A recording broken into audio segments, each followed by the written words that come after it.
자, 이번 시간은 59페이지죠.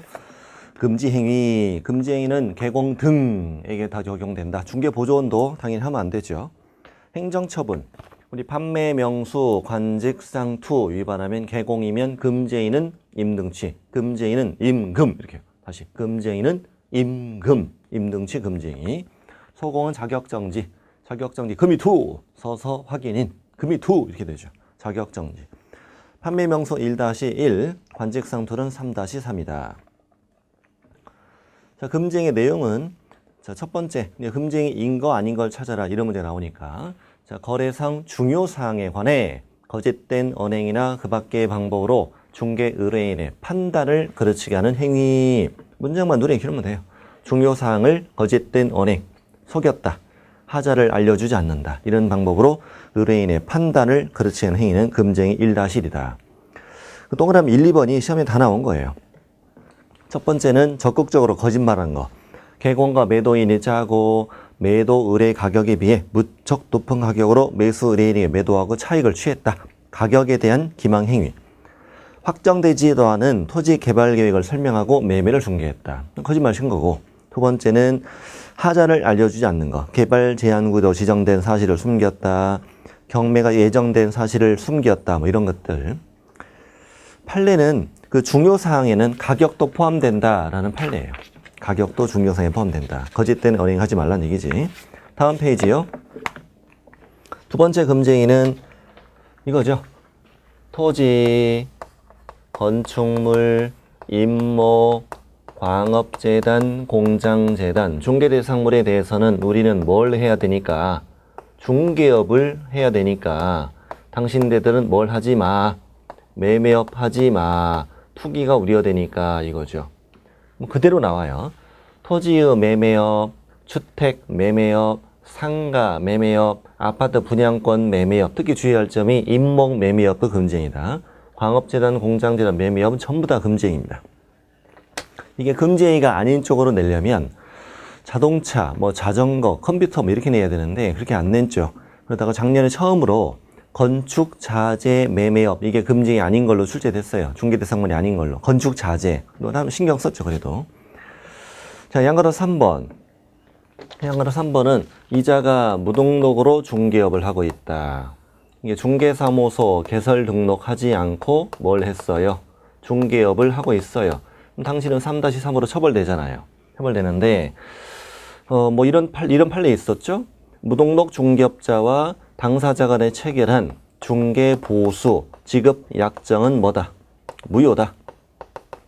무등록 중개업을 하면은 보수도 못 받고 그리고 무등록 중개업자에게 중개를 의뢰한 거래 당사자를 공인중개사법 위반으로 처벌할 수도 없다. 이런 대판도 나와 있다 보니까 요즘에 무등록 중개업을 하면 처벌되지, 복비도 못 받지, 나만 깜빵 가지 이러다 보니까 근처 힘들게 복비도 못 벌고 있는 개공 찾아가서 내가 밥상 차려서 데려올 테니까 사장님은 앉아서 계약서만 써. 더운데 어디 가지 말고 이랬을 경우에 콜 그랬단 말이야. 그럼 나는 저자가 무등록으로 중개업을 하는 자임을 알면서 그를 통하여 중개를 의뢰받은 행위 그러면 금지행위다. 또 저자가 무등록 중개업자인 것을 알면서 그에게 자기의 명의를 이용하게 하는 행위 이렇게 해도 1-1이다. 주의할 점은 무등록 중개업을 하면 뭔데? 3-3인데 이자는 1-1이라는 것을 꼭 주의하신다. 그 박스 안에 주의 안에 써놨죠. 등록하지 않고 중개업을 한 자 3-3. 등록하지 않고 중개업을 하는 자임을 알면서 그를 통해 중개 의뢰받거나 그에게 자기의 명의를 이용하게 한 자는 1-1이다. 이 차이를 꼭 좀 구분하셔요. 네 번째, 사례 증여 그 밖에 어떠한 명목으로도 중개 보수나 실비를 초과해 금품 받는 행위는 금지행위다. 사례 증여 그 밖에 어떠한 명목으로도 초과해 받지 말랬잖아요. 그러니까 동그라미 4번. 중개 보수 외에 별도로 감사비, 수고비 받아도 위반인 거지. 어떠한 명목으로 초과하지 말라고 그랬으니까 또 금품 받지 말라고 그랬으니까 선물 받는 것도 위반이다. 선물. 금한양의 행운의 열쇠 뭐 이런 것도 나왔고 미술 작품도 나왔고 바카스 비타오백 받으면 안 돼. 마시고 감옥 가요. 자, 그리고 동그라미 1번 하나 중요한 것은 방금 초과에 받지 마라고 했는데 이 초과 금지 규정, 중개 보수 초과 금지 규정은 강행 규정이냐 아니면 단속 규정이냐. 판례는 뭘로 봤어요? 강행 법규에 해당한다. 한도 초과 부분의 사법상 효력을 제한하는 강행 규정으로 본다는 거야. 그러니 그 다음이 중요하죠. 한도를 초과하는 중개 보수 약정은 한도를 초과하는 범위 안에서는 무효이다. 전부 무효 이러면 안 돼요. 초과 범위 안에서 무효이다 이거야. 전부 무효 이러면 틀린다는 걸 주의하셔요. 초과 범위 내에서 무효. 그러니까 이건 이름은 이런 뜻이잖아요. 사장님 우리 집 팔아주세요. 우리 집 팔아주면 보비 500인데요. 제가 1000 드릴게요. 1000만 원 드릴게요. 이렇게 초과해서 약정했잖아요. 그럼 초과 범위 안에서는 무효니까 개공이 집 팔아줬어. 얼마 주고 500 주고 입 닦으면 되는 거지. 이렇게 할 수도 있다는 얘기잖아요. 나쁜 놈. 그 다음 2번 중개 보수 외에 별도로 실비를 받을 수 있다 없다? 있다. 예를 들어서 바로 우리 앞에 단원이 나왔던 계약금 등의 반환 채무이행 보장에서 둘 간의 매매 계약을 도와줬고 중개 보수 받았잖아. 받았고 개업 공인중개사 명의로 예치하기로 했죠 지금. 그랬으면은 우리 반환 채무이행 보장에 소요되는 실비는 매수 임차 의뢰인이 부담하는데 얼마 부담일지를 미리 약정해야 된다 그랬잖아. 그 반환 채무이행 보장 실비를 별도로 받을 수 있다는 얘기야. 그래서 2번 주의하셔요.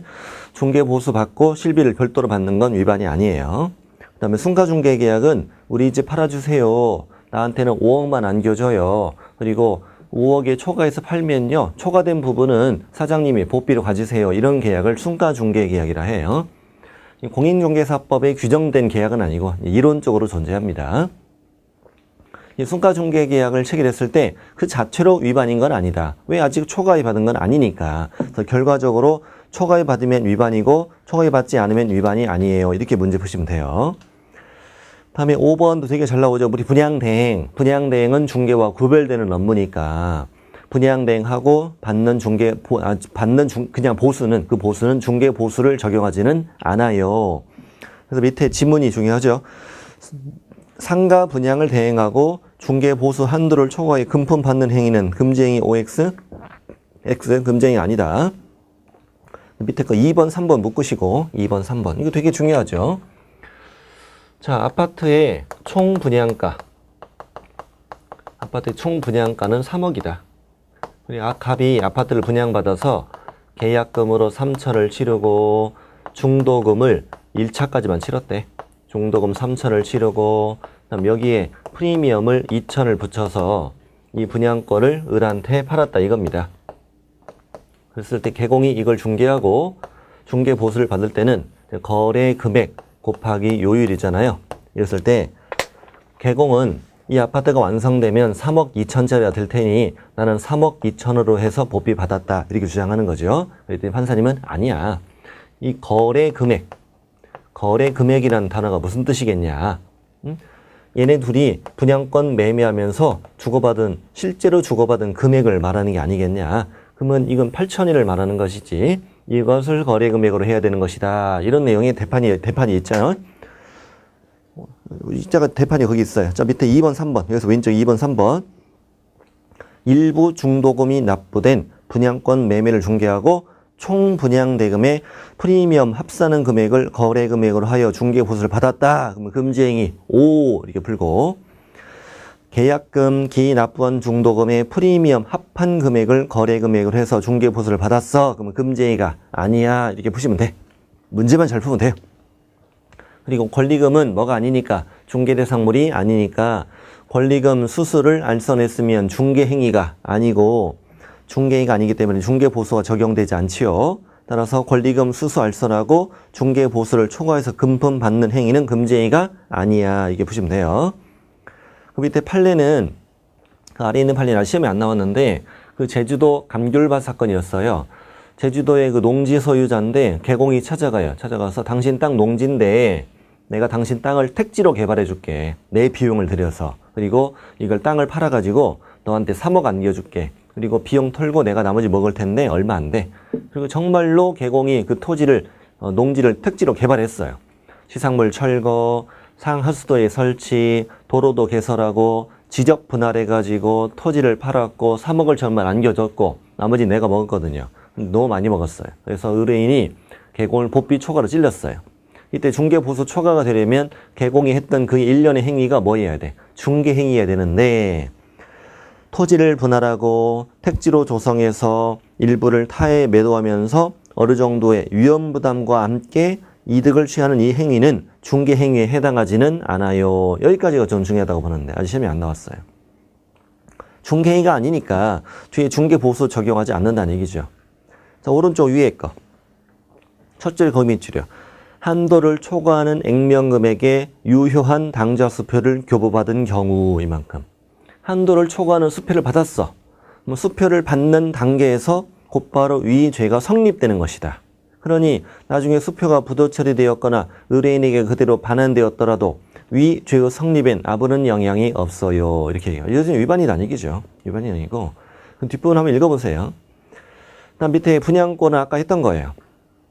계약금의 기납번 중도금의 프리미엄 합한 금액 이것을 거래 가액이라고 봐야 된다. 자, 됐고요. 그 아래 거는 그 권리금이에요.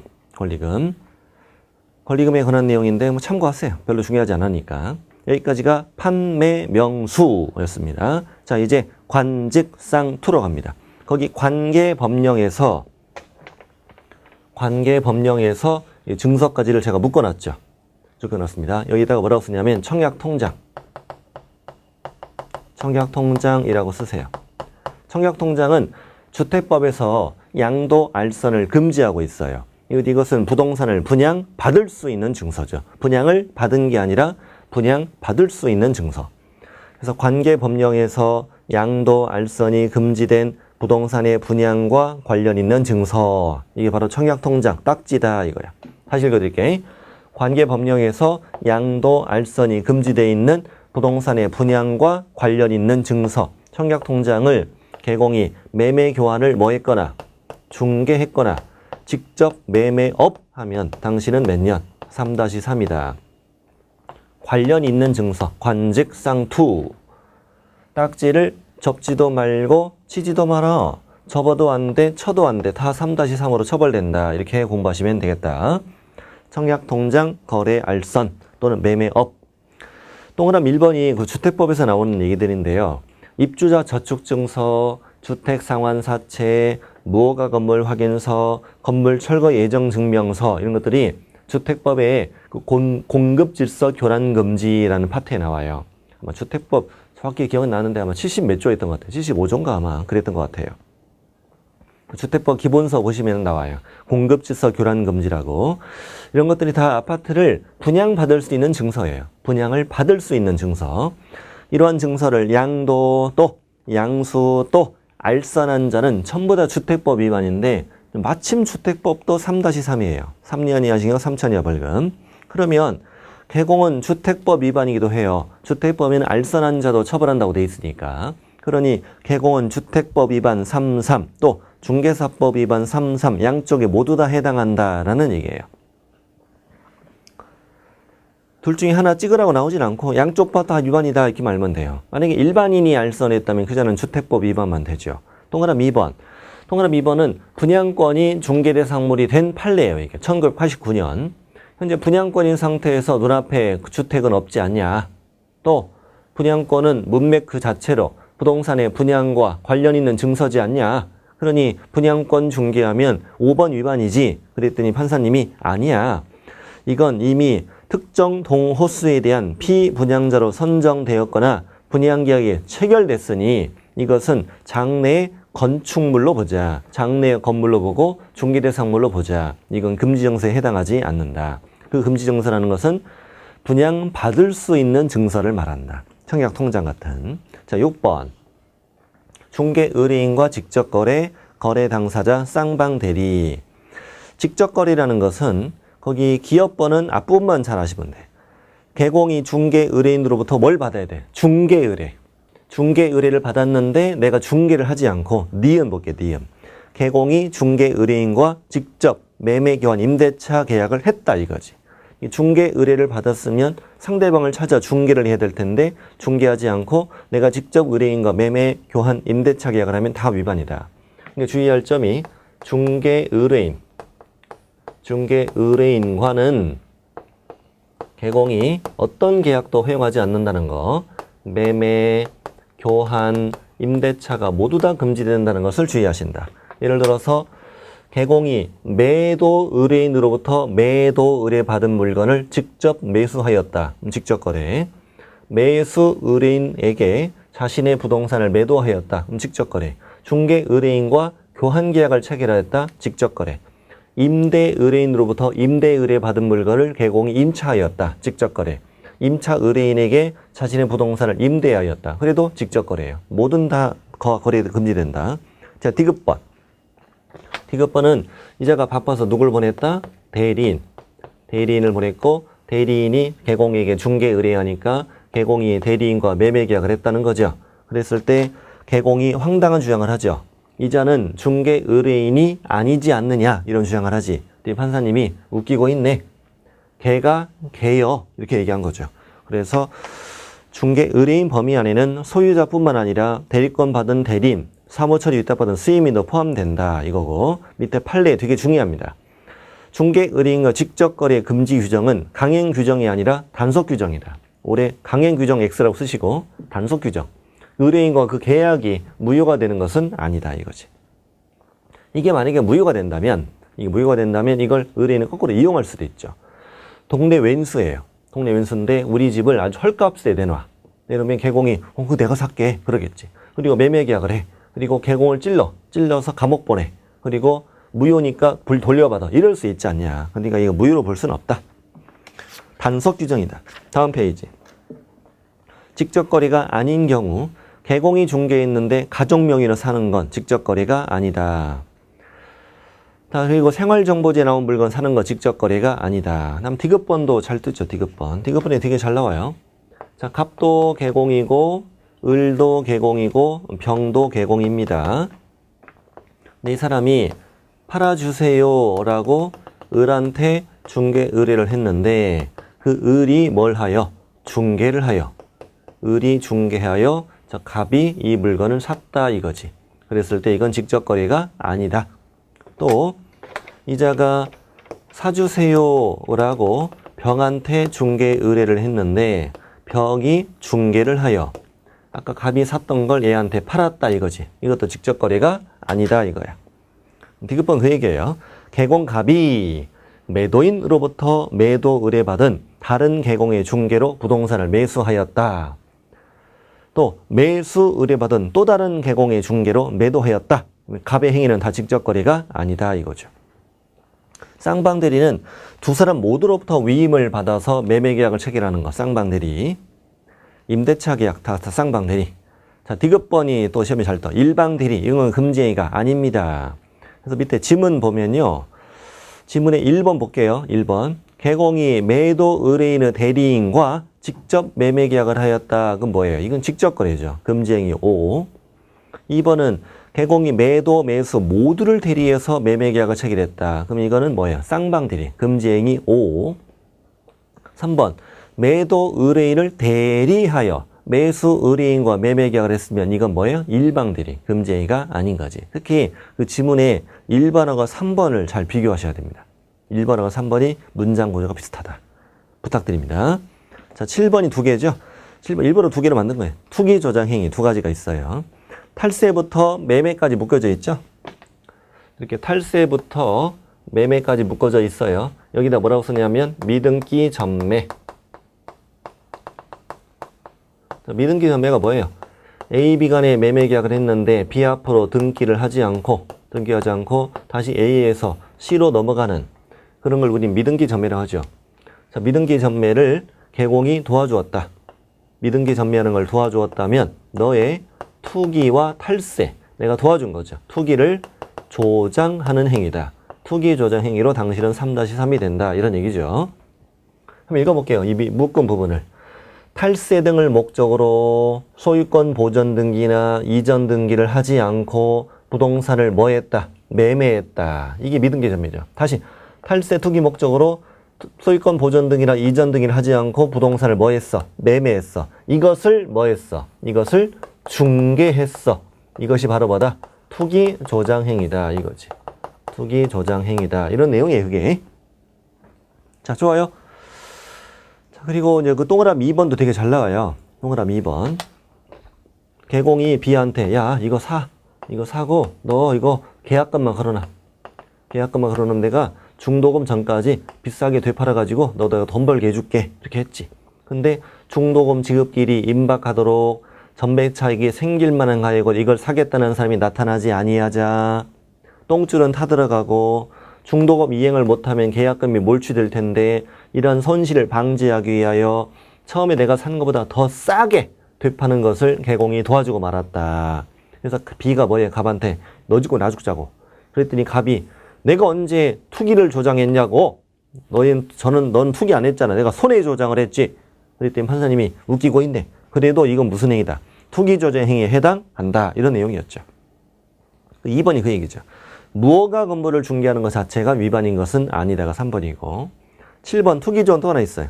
투기 조장은 전매가 제한된 부동산. 다시 전매가 제한된 부동산의 매매를 도와줬으면 그것도 투기 조장한 거죠. 전매 제한된 부동산 매매 중개 도와줬어. 투기 조장 행위. 자, 됐어요. 금쟁이 다 있고 오른쪽에 손해배상 책임 보증제도. 자, 손해배상 책임과 보증 설정 의무에서 거기 30조 제1항을 적어볼게요. 30조 제1항. 이자는 자, 개업 공인중개사는 자, 개공은 어떤 행위를 하다가 중개 행위를 하다가 고의나 과실로 거래 당사자에게 손해가 발생했는데 어떤 손해다라고 명시해줘? 재산상 손해가 발생하였다. 그럴 때는 그 손해를 배상할 책임이 있는데 개공에게 직접 손해배상을 청구하는 건 쉬운 일이 아니지 않느냐. 그러니 개업공인중개사는 업무 개시 전에 보증기관에 보증 설정을 하도록 하자라는 제도를 공인중개사법에다가 만든 거죠. 중개 의뢰인을 보호하기 위해서. 공인중개사는 1억 이상, 법인은 2억 이상의 서울보증보험에 가입하거나 서울보증보험에 가입을 하면 1억까지 물어주고 100% 구상권 들어와요. 구상권 행사에 응대를 못하잖아. 그럼 신용불량됩니다. 그 다음에 그렇기 때문에 대부분 협회 공제에 가입을 합니다. 공제도 구상권 행사를 하긴 하는데 신용불량되고 그러진 않아요. 법원에 공탁을 해도 됩니다. 셋 중 하나 선택하셔요. 만약에 공제에 가입했다 치자. 그러면 이렇게 개공의 중개행위로 고의과실로 재산상 손해가 발생했다면 공제기관에 공제금을 청구할 수 있다. 이런 뜻인 거죠. 이 요건에 만족이 되면 이 말인 거죠. 자, 여기서 이제 조금 더 나가보면은 소속 공인중개사나 중개보조원이 중개 업무로 고의과실로 손해가 발생했다. 이때도 공제금 청구할 수 있다, 없다? 있다, 당연히. 왜? 소공 또는 보조원의 업무상 행위는 그를 고용한 개공의 행위로 본다라고 했으니까 그게 동그라미 몇 번? 밑에 동그라미 아니고 주의 볼게요. 주의. 죄송합니다. 주의 1번이요. 주의 1번이에요. 소공 또는 보조원의 업무상 고의과실로 인해 재산상 손해가 발생했다. 개공은 무과실 책임지고 의뢰인은 그 보증기관에 손해배상 청구할 수 있습니다. 다음 2번, 3번 묶으시고 되게 중요합니다. 2번, 3번. 지금 개업 공인중개사의 중개행위라고 써있죠. 개공이 직접 중개행위를 하여 당사자에게 재산상 손해가 발생했다. 이때는 개공에게 고의나 과실이 없으면 개공 책임지지 않아. 이게 1번을 헷갈리게 되는 방법이에요. 그러니까 소공 보조원의 행위에 대해서는 개공이 내 고의 과실이 없어도 책임지는 무과실 책임이지만 3번, 2번 내가 직접 중개 행위를 해서 손해가 발생한 경우는 개공에게 고의 과실이 없으면 책임지지 않는 거야. 그래서 3번이 시험에 나온 지문인데 최근에 나온 거예요. 개공이 직접 중개 행위를 함에 있어서 거래 당사자에게 손해 입힌 경우 고의 과실에 관계없이 손해배상해야 된다. X라 이거지. 내가 중개 행위를 했을 땐 나의 고의 과실이 없으면 책임이 없다 이거야. 자, 그리고 위에 있는 동그라미 1번은요. 위에 동그라미 1번은 나는 개공이고요. 이 사람은 개공도 아니고 내 직원도 아니야. 내 둘이 같이 중개했어. 근데 이자로 발생한 손해부분은 공제금 받을 수 없다. 너는 개공도 아니고 내 직원도 아니니까. 그래서 동그라미 1번 밑에 판례 보면은 개업공인중개사나 그 보조원이 아닌 자, 개공도 아니고 보조원도 아닌 자에게 공인중개사 법령에 의한 손해배상 책임을 물을 수는 없다. 그에게 직접 민법상 손해배상 책임을 물을 수 있다는 거지. 그런 얘기죠. 밑에 양거는 2번. 대표적인 중개행위는 이거였죠. 대표적인 중개행위는 1번 근저당권을 개공이 설명해주지 않고 임대차 중개하였다. 나중에 경매돼서 보증금을 잃었다. 이건 당연히 중개행위로 고의과실로 발생한 손해가 확실하죠. 그리고 피해자는 이걸 어떻게 입증해야 돼요? 개공이 확인설명서에 근저당권을 적어주지 않았죠. 그럼 설명하지 않은 거죠. 이거 입증이 되는 거죠. 그래서 개공이 손해배상 합의서를 써주거나 합의가 안 돼서 소송에서 판결문 사본을 받아내거나 화해조서 같은 걸 받아냈다면 이것을 협회에 직접 제출하여 공제금을 청구할 수 있다는 얘기인데, 이렇게 합의서나 판결조서를 협회에 청구해서 이제 공제금을 청구했더니 협회에서는 지급을 하지 않는, 지급을 거절했던 그런 사건들이죠. 밑에가 우리가 볼 땐 뭐가 아니에요, 중개행위가 아닌데요 라고 주장하는 거지. 그래서 지급을 거절한 사건인 것이죠. 그때 판사님은 중개행위의 판단 기준을 알려주죠. 거기에 동그라미 그 판례 첫 번째 거에 그 두 번째 줄이요. 개업공인중개사가 진정으로 거래 당사자를 위하여 거래를 알선 중개하려는 의사를 갖고 있었느냐라고 하는 개공의 주관적 의사에 의하여 결정할 것이 아니라, 그렇게 하면 그렇게 판단한다면 틀리는 거예요. 개공이 진정으로 거래 당사자를 위하여 거래를 알선 중개하려는 의사를 갖고 있었는가 여부로 판단한다. 그럼 X입니다. 어떻게 판단한다? 개공의 행위를 객관적으로 보고 사회 통념상으로 볼 때 거래의 알선 중개를 위한 행위라고 인정될 수 있는지 여부에 따라 판단해야 된다. 그래서 밑에 있는 게 결론이죠. 제가 있는 데 한번 외쳐주세요. 중개 행위의 범위에는 두 번째 줄, 일방 당사자의 의뢰에 의하여 중개대상물의 매매, 교환, 임대차, 그 밖의 권리의 득실 변경에 관한 행위를 알선 중개하는 경우도 포함된다. 이만큼만. A는 땅 주인인데 땅 주인으로선 땅 팔아줘라는 의뢰받지 않았지만 의뢰받았다라고 B를 속이고 B로부터 중개 의뢰를 받아서 개공이 얘를 대리인으로 하는 계약서를 쓰고 돈 들고 튀어버린 거지. 이때 개공의 주관적 의사는 중개할 의사가 없었지만 제3자가 볼 때는 분명히 의뢰받았다고 얘기했고 둘 모두를 위해서 중개하는 모습으로 보여진다. 객관적 시각으로 볼 때. 그래서 객관적 사유통념상 중개 행위 안에는 일방 당사자의 의뢰에 의하여 매매, 교환, 임대차 등을 알선 중개하는 경우도 포함된다. 이렇게 얘기하는 거고, 세 번째 판례도 사유통념상 계약 체결 후 계약금 중도금 지급에 관여했고 잔금지 일부를 횡령한 것도 일반 사유통념상 사람들은 뭘로 인식한다? 중개행위로 인식한다. 중개행위에 해당한다. 이거. 그 아래 것도 개공이 내가 끝까지 책임질게 이런 사건이었지. 끝까지 내가 책임질게. 근데 사고가 정말 발생했단 말이지. 그때 판사님은 계약 체결 후에도, 그 다음에 있는 건 판사님이 예를 든 거예요. 계약 체결 후에도 보증금의 지급이나 목적물의 인도나 확정의 취득 등이나 예를 든 거예요. 계약 체결 이후에 있는 일들이죠. 이러한 거래 당사자 계약상 의무 실현에 뭐 했고? 관여했고 계약상 의무가 원만하게 이행되도록 주설할 것이 예정돼 있었다면 사유통념상 이건 중개행위다. 그 다음에 있는 게 중요하죠. 그 다음에 있는 게. 자, 이거 비슷한 사건이네요. A는 개공, 갑은 중개보조원. 자격증을 대여해주고 얘는 출근도 안 해요. 혼자서 중개업을 해요. 내가 얼마 전까지 갖고 있던 오피스텔을 이미 B한테 팔았음에도 여전히 이걸 내가 내 것인 것처럼 가장하여 오피스텔 임대차를 원하는 임차인에게 이 오피스텔을 보여주면서 전세 계약을 취하게 된다. 그리고 잔금 받고 소유권 넘겨주고 전세금 받고 이게 튀어버린 사건이었죠. 이 보조원의 행위가 중개행위이어야 개공이 가입한 공제금을 청구할 수 있게 되는 거죠. 그랬을 때 판사님은 뭐라고 했느냐? 이 전세계약서를 보면 임대인은 갑으로 되어 있고 임차인은 을로 되어 있죠. 이렇게. 근데 여기에 중개사무소 명칭이 기재되었고 확인설명서까지 교부되었을지라도 누구 행위를 볼 때, 이 갑의 행위를 볼 때는 갑과 을은 직접 임대차 계약을 한 것이지 사기통념상 이걸 임대차를 중개했다고 볼 수는 없지 않느냐. 이런 내용이 대판이었죠. 핵심이 거기라고요. 두 번째 줄 임차 의뢰인 을과 직접 거래 당사자로서 임대차 계약 체결했다 이 말 뜨기만 하면 이건 중개 행위는 아니야 이렇게 문제를 풀어야 돼요.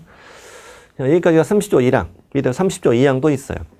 개공이 내 중개사무소를 다른 사람의 중개행위의 장소로 제공했으며 이로 인해 세상상 손해가 발생했다면 그 손해배상 책임이 있다. 이 문장 기억하시죠? 네. 그대로 나옵니다. 그냥 그대로 나옵니다. 밑에 판례덤 첫 번째 거 읽어보시고 두 번째 거는 별로 중요하진 않아요. 자, 밑에 보증 설정 의무. 보증보험 내가 가입하는데 얘가 타니까 타인을 위한 손해보험 계약이다. 공제도 타인을 위한 손해보험 계약이며 공제는 보증보험적 성격 갖는다. 보증보험과 성격 같다. 공탁금은 폐업 또는 사망하고 3년을 회수할 수 없다. 보증 설정 금액 법인은 2억 이상, 분사무소마다 1억 이상. 그래서 법인이 주된 사무소 두고 분사무소 3개 두었다면 이 법인 전체는 얼마 이상? 5억 이상. 법인이 아닌 개공은 1억 이상. 농협은 1,000만 원 이상인데 주의할 점은 농협도 업무 개시 전에 보증 설정에서 등록 한청에 신고까지 해야 되는 걸 주의하신다. 저 밑에 5번은 개공은 그럼 언제 보증 설정을 하느냐? 언제예요? 등록을 하고 업무 시작 전에 그래도 맞고 등록 후 업무 개시 전에 그래도 맞고 그냥 업무 개시 전에 그래도 맞아요. 그래도 맞는데 시험은 어떻게 나오게 됐냐면 등록을 신청할 때 보증 설정을 하여 X 또 업무 개시 후 즉시 보증 설정하여 다 틀립니다. 제가 이 쓰고 있는 거 시험에 다 나온 겁니다. 하나도 안 빼고. 다 익혀놔야 돼. 하나도 안 빼고 다 익혀야 돼. 등록을 하고 업무 개시 전에 밑에 주의 안에 중개사무소 개설 등록 전에 X잖아요. X고 자, 업무 개시 후 즉시 X고 등록 후 업무 개시 전에 O 그냥 업무 개시 전에 그래도 O 보증 설정에서 신고까지 해야 돼요. 자, 주의 2번 손해배상 책임을 보장하기 위한 보증은 중개사무소 개설 등록 요건이다 아니다? 아니다. 등록 신청 전에 미리 갖출 요건이 아니지. 그리고 이 보증 설정 증명서리는 등록 신청할 때 내는 것은 아니었으나 분사무소 설치 신고할 때는 제출 서류였지. 다 앞에서 배웠던 거. 자, 오른쪽에 보증 변경. 다른 보증으로 변경하려면 이미 설정한 보증에 효력 있는 기간 중에 다른 보증을 설정해 신고해라. 기간의 만료로 인한 다시 보증 설정할 때는 언제까지? 만료일까지 다시 보증을 설정해서 신고해라. 만료일까지. 만료일부터 15일 이내에 X 이런 식으로 잘 나와요. 양가로 5번도 되게 중요하죠. 중개가 뭐 되면 완성된 때 중개가 완성된 때 거래 당사자에게 손해배상 책임 보장에 관하여 설명하고 그 보증 관계 증서 사본을 교부하거나 전자문서를 제공해야 된다. 완성되기 전에 맥스 100만 원이야 과태료. 밑에 3번의 양거래 1번은 합의서나 판결문 사본이나 화해조서 같은 걸 보증기관에 내서 지급을 청구하라는 얘기예요. 양거래 2번 자, 보증기관은 보증 설정 한도 안에서만 책임져요. 근데 동그라미 2번 중요하죠. 개공은 당사자에게 발생한 모든 손해에 대한 배상 책임을 져요. 보증 한도를 넘는 건 별도 책임을 지고요. 보증 한도 안에 있는 건 구상권 들어오고 공탁은 어차피 내 돈이었잖아요. 그래서 개공은 전체 책임을 다 져요. 동그라미 3번. 분사모세에서 손해가 발생했다면 법인 전체 보증 한도 내에서 지급 청구할 수 있다는 말이에요. 4번은 그냥 지나가요. 5번도 지나가고 6번 중요하죠.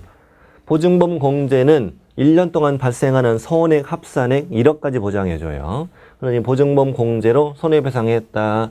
공탁금으로 손해배상했다. 그럼 며칠 안에? 15일 안에 보증범 또는 공제에 다시 가입하거나 공탁금 중 부족하게 된 금액을 보전해야 한다. 중개사법에서 딱 한 번 나오는 15일. 딱 한 번 나오는 15일. 밑에 X지문은 보증보험 공제금으로 물어줬죠, 지금. 앞에 보증범 공제만 뜨잖아요. 그럼 뒤에는 다시 가입이라고 푸는 거예요. 다시 가입. 앞에가 공탁금으로 물어줬네. 이렇게 뜨면 뒤에는 부족금 보전 이렇게 푸는 거예요. 이게 분리시켜서 낼 때는 그렇게 풀어줘야 돼요. 다음 페이지 중개보수로 갑니다.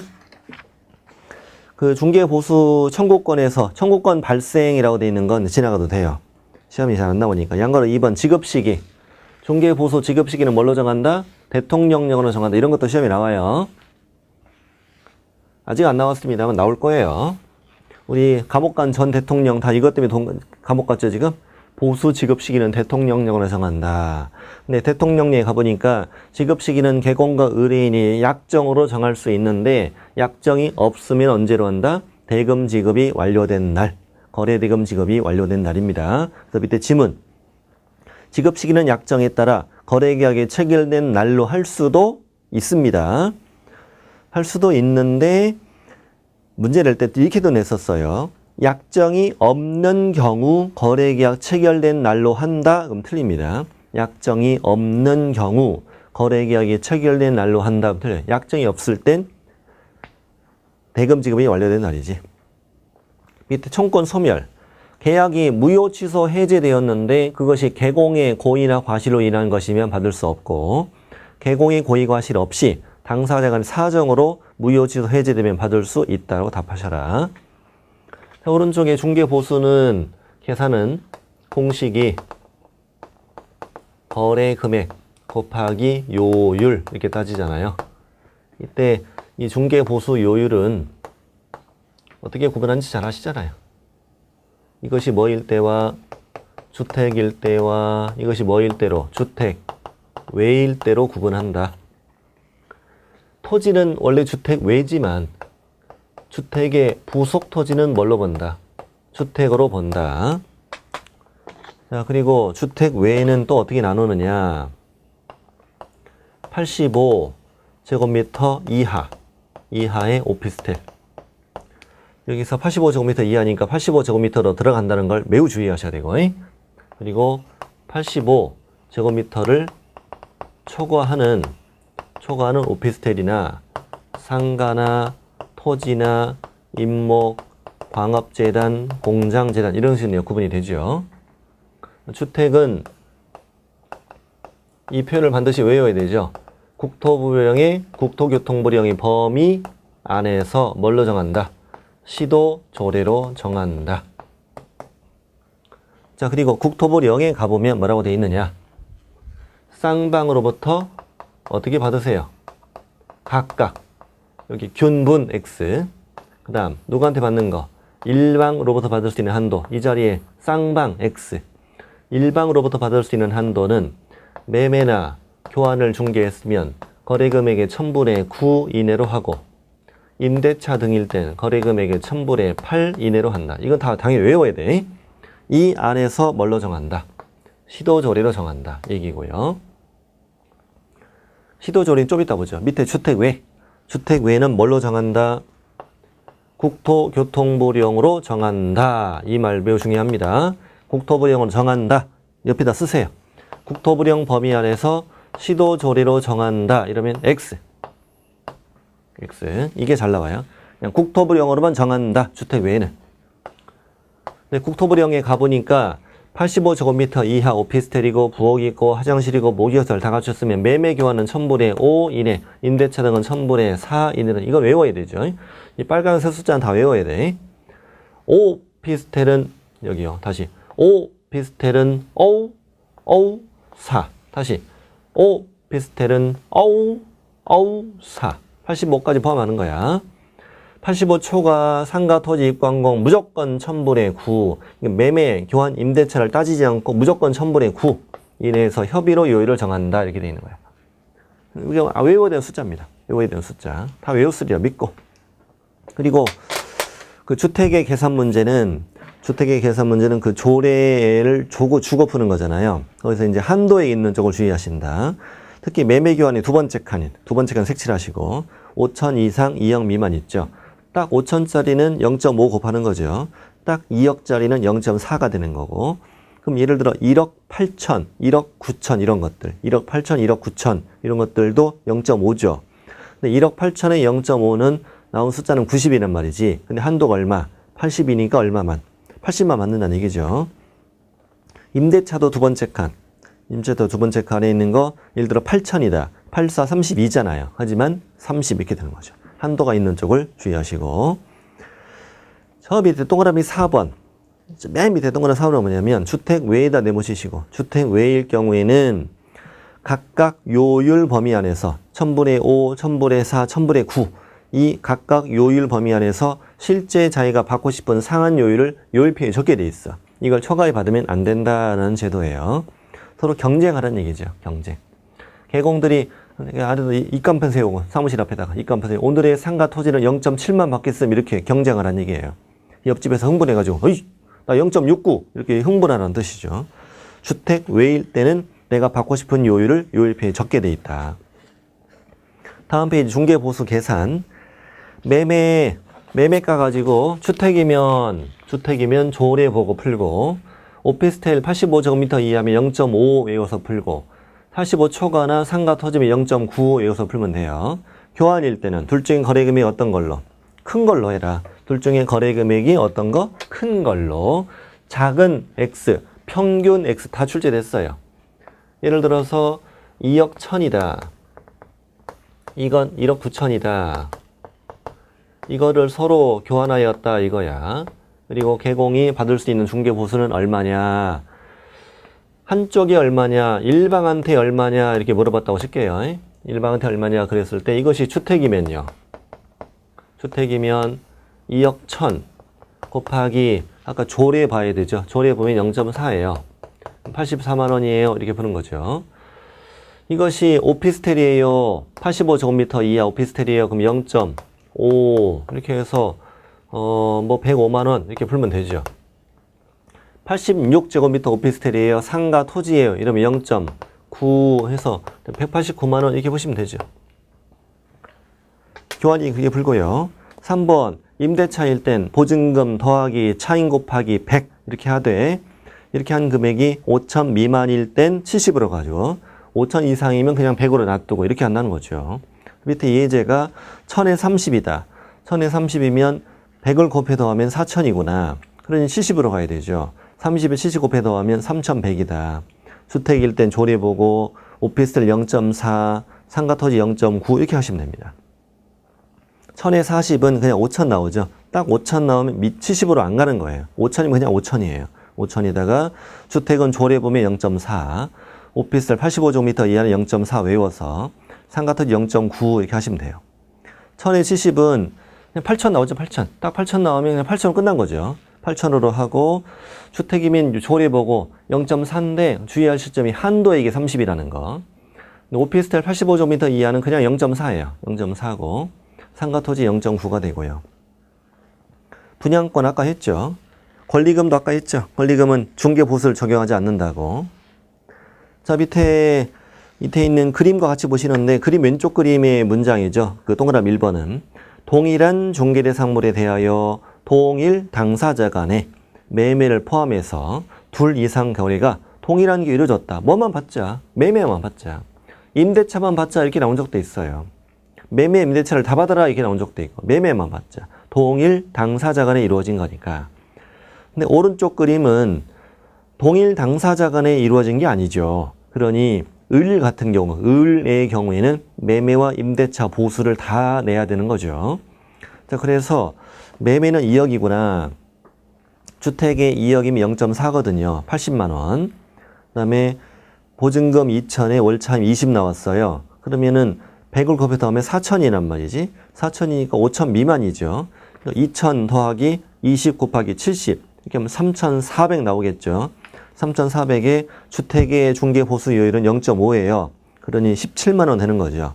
그러면 갑으로부터 받을 수 있는 보수는 얼마냐 물어보면 80이라고 답하시고, 을로부터 받을 수 있는 보수는 얼마냐 그러면 97이라고 답하면 되는 거지. 자, 오른쪽에 주택의 면적이 2분의 1 이상이면 건물 전체를 주택으로 하며 주택 면적이 2분의 1 미만이면 전체를 주택 외로 한다는 말이죠. 그래서 딱 2분의 1이 주택일 땐 다 주택으로 하는 거예요. 밑에 이제 그 예제 보면은 주택이 3분의 1, 상가가 3분의 2다. 그럼 이미 마음속으로 상가로 결정됐죠. 갑으로부터 얼마 받냐 물었어. 매매고 매매. 그럼 1억에 곱하기 0.9 하면 끝나는 거죠. 밑에 조례는 헷갈리라고 준 거죠. 빨리 보고 틀리라고. 조례는 신경 쓰면 안 되죠. 동그라미 3번. 중개 대상물과 중개 사무소의 시도가 다르다. 그럼 어디 걸로? 중개 사무소 시도 조례로 중개 보수를 받는다 이거지. 사무소 간의 시도 조례로 중개 사무소 시도 조례로 중개 보수를 받는다. 언제나 내 사무실에 걸려 있는 메뉴판대로 이렇게 하면 안 헷갈리죠. 실비도 그 동그라미 1번을 시험에 내면 좀 맞추긴 어려워요. 실비도 국토부령에 두 가지 범위가 정해져 있고 두 가지 범위 안에서 구체적으로 얼마 받는지는 시도조례에 정해져 있거든요. 시도조례. 국토부령의 범위 안에서 시도조례로 정한다. 이 표현이 아까 주택의 중개보수와 똑같은 표현이잖아요. 그래서 이게 실비를 이 문장을 내면 사람이 잘 못 맞춰요. 시험에 나온 적은 없어요. 이게 동그라미 1번이. 동그라미 2번 보면 국토부령엔 두 가지의 실비가 정해져 있다. 중개대상물의 권리관계 확인에 드는 비용, 또 계약금 등의 반환치 모의형 보호장에 소요되는 비용, 이 두 가지가 정해져 있어요. 권리관계 확인에 드는 비용은요, 예를 들면 저 사람이 나한테 뭐 가든 팔아달래, 가든. 그 뭐 누룽지 백숙 이런 거 파는 가든 팔아달라. 그럼 가든 팔아주기 위해서 권리 분석해야 되잖아, 내가. 그래서 등기부도 떼고 대장도 떼고 발급 비용, 발급 대행비도 건당 1,000원 이렇게 다 조례에 적혀 있고요. 또 가든을 사겠다는 사람과 왔다 갔다 교통비 들었다. 이런 것들은 가든 주인한테 받는 거야. 가든 주인한테. 너는 내가 이 가든을 팔아주기 위해서 드는 과정에 이런 비용이 들 거라는 걸 가든 주인은 알잖아요. 그래서 청구 상대방이 중요하거든. 권리관계 확인에 드는 비용은 매도 임대 이전 의뢰인이 청구한다. 이게 중요하고요. 또 계약금 등의 반환치매 보장 시비는 우리 매수 임차에게 청구하는 거 잘 알고 있잖아요. 청구 상대방이 다르다는 걸 주의하신다. 자, 이번 시간 마치고 바로 다음 시간에 또 7장 이어갑니다.